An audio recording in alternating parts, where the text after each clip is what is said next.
दूरागत और द्वारागत सम्माननीय सहभागीजन, आप सभी का हार्दिक आभार और अभिनंदन। मां शकुंतला साहित्य मंच की ओर से भारत की वीरांगनाएं देश की शान पुस्तक का विमोचन। इस विमोचन के क्रम में बहुत सारे अन्य ग्रंथों का भी विमोचन हुआ है, बहुत सारी अन्य विधाओं का भी प्रदर्शन हुआ है। मनुष्य को विविधता चाहिए, कुछ विचार, कुछ चिंतन, कुछ मंथन। अधिकांश लोगों को शायद विदित न हो कि शकुंतला का मूल अर्थ क्या है। किसी समय में दुष्यंत की शकुंतला को शकुंतला इसलिए कहा गया था कि पक्षियों ने उसे लाया था, पक्षियों ने उसे पाला। कवि इस जगत के शकुंत हैं, इस जगत के पक्षी हैं। उनकी चहचहाहट में बहुत सारे स्वर सुनाई देते।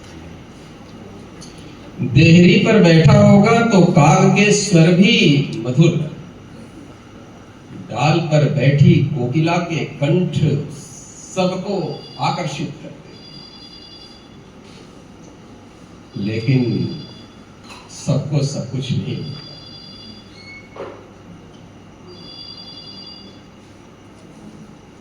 हंस को मोर के पर न मिले, मोर को कोकिल के स्वर न मिले। मनुष्य का मन बड़ा शब्द साची है। आया था तो कोई सरस्वती की वंदना कर रहे थे,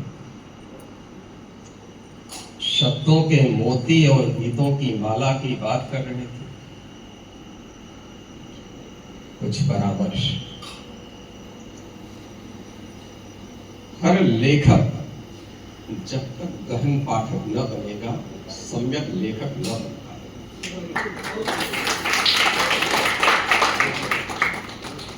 हर लेखक जब तक गहन चिंतक न बनेगा, उसकी लेखनी में वो चित्रता, वो धार उपस्थित नहीं हो सकती। ये दुनिया एक चारपाई है। कम लोगों ने चारपाई बुने जाते देखा होगा। एक तरफ से बुनी जाती है, दूसरे तरफ से अपने आप बुनी जाती है। आप जितना दूसरों को पढ़ेंगे उतना ही आपको पढ़ा जाएगा, और आप अपाठक बनने के लिए तत्पर होंगे तो आपकी पाठ्यशीलता प्रभावित।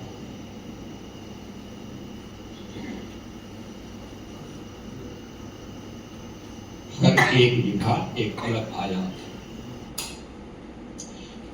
साहित्य की विधा के दो अर्थ निकाले, सभी आयामों को समाहित कर ले, सबके साथ जुड़ जाए, सहित हो जाए, इसलिए साहित्य है, कुछ भी बाकी न रह जाए। दूसरा अर्थ है कि हितकारी हो जाए, कल्याण का भाव हो जाए, सत्यम शिवम सुंदरम में भी शिवम महत्वपूर्ण हो जाए तो साहित्य।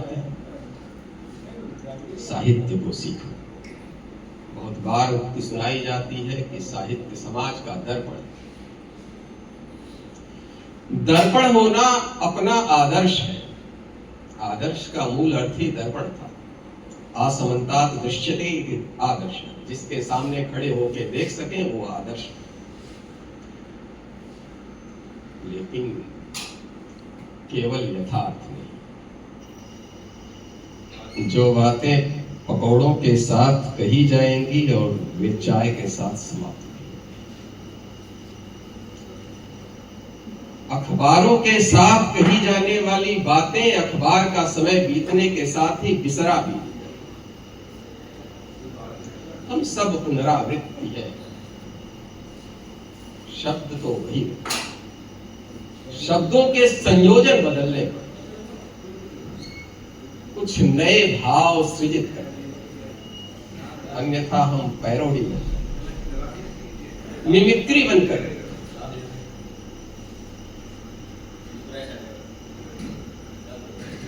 जो गीत नहीं जन्मा उस गीत को जन्माने के लिए बहुत तपना।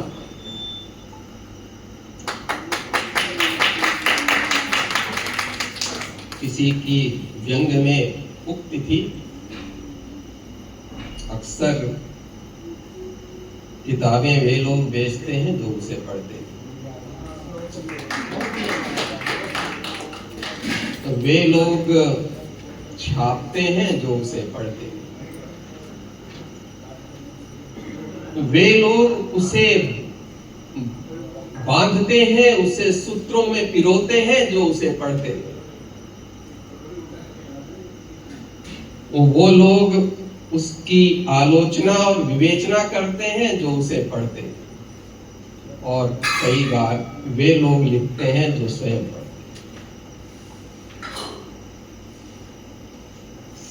स्याही में जितना पानी डालेंगे उसके अक्षर उतने फीके हो। एक बड़ा प्रसिद्ध विचारक था फ्रेडरिक नीत्शे, कहा करता था